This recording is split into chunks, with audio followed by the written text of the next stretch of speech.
안녕하세요. 오늘 저희가 좀 깊게 들여다볼 자료는 연합뉴스 기사인데요. 제목이 이재명 선거법 파기환송심 대선 전 결과 나올까 송다리 관건 이겁니다. 네.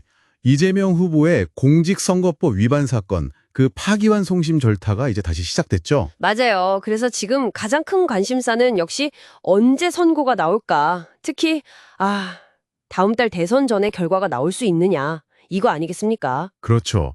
이 법적 절차랑 정치적 시간표가 맞물려서 돌아가는 상황인데 이게 상당히 복잡합니다. 네, 그래서 오늘 저희는 이 재판 절차의 핵심 변수들, 그리고 이게 왜 중요한지 꼭 아셔야 할 내용들을 한번 제대로 파헤쳐 보려고 합니다. 네, 좋습니다.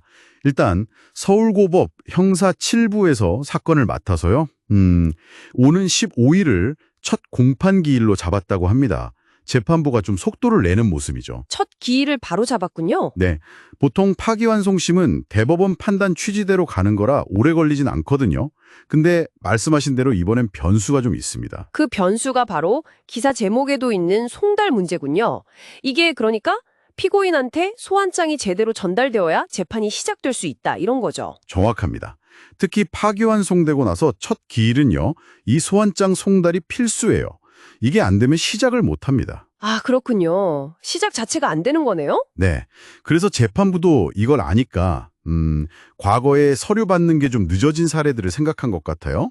소환장 보내면서 동시에 법원 집행관도로 직접 갖다 주라고 그 인편 송달까지 요청하면서 좀 서두르고 있습니다. 우편으로 보내고 또 사람이 직접 가고 두 가지를 동시에 한다. 그렇죠. 혹시 우편 송달이 잘 안 될 경우를 대비해서 집행관이 직접 전달하거나 아니면 정당한 이유 없이 안 받겠다 하면 그 자리에 서류를 두고 오는 방식, 보충 송달이나 유치 송달 이런 것도 생각할 수 있습니다. 아, 어떻게든 전달은 되게 하려는 거군요.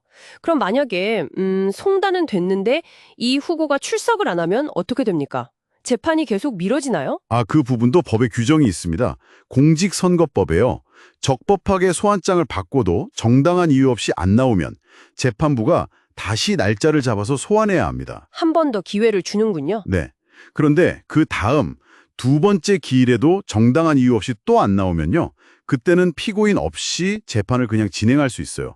변론 종결하고 선고까지도 가능합니다. 아, 피고인 없이도 선고가 가능하다고요? 네. 그래서 이런 절차들을 다 감안하면 이론적으로는 5월 말까지도 선고가 가능하지 않겠냐 이런 계산이 나오는 거죠. 그렇군요. 이론상으로는 대선 전에 1심 결과가 나올 수도 있다. 하지만 그게 끝이 아니잖아요. 파기환송심 선고가 나와도 다시 대법원에 상고할 수 있다면서요. 맞습니다. 그게 또 중요한 변수죠. 재상고라고 하는데요. 이게 가능합니다. 재상고, 그럼 시간이 또 걸리겠네요? 그렇죠.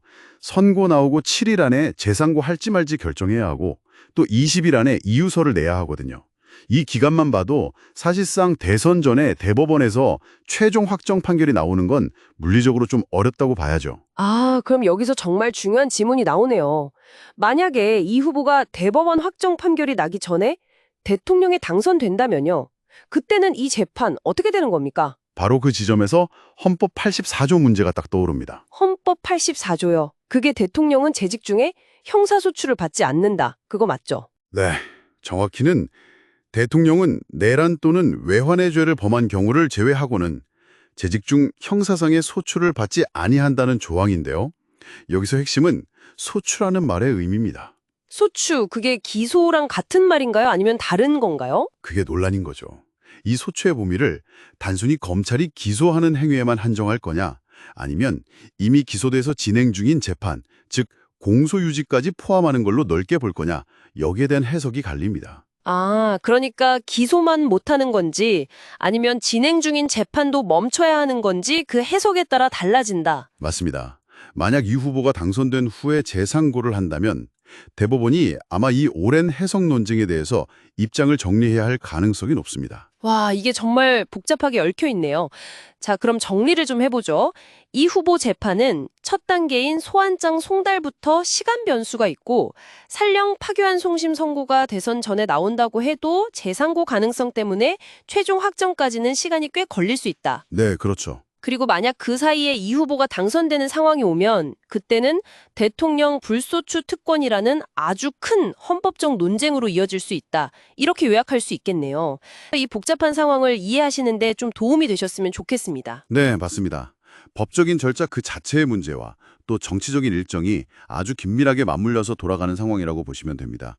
단순히 결과가 어떻게 나오느냐뿐만 아니라 이 과정 자체가 던지는 의미, 또 그 과정에서 생기는 불확실성 자체가 중요한 변수가 되는 거죠. 그렇군요. 불확실성 그 자체.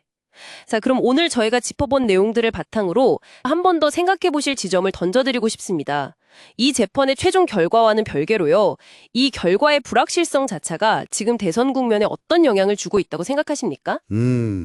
흥미로운 질문이네요. 이것이 혹시 유권자들의 생각이나 다른 후보들의 선거 전략에 미묘하지만 중요한 변화를 만들어내고 있지는 않을까요? 한 번쯤 깊이 생각해 보실 만한 질문인 것 같습니다.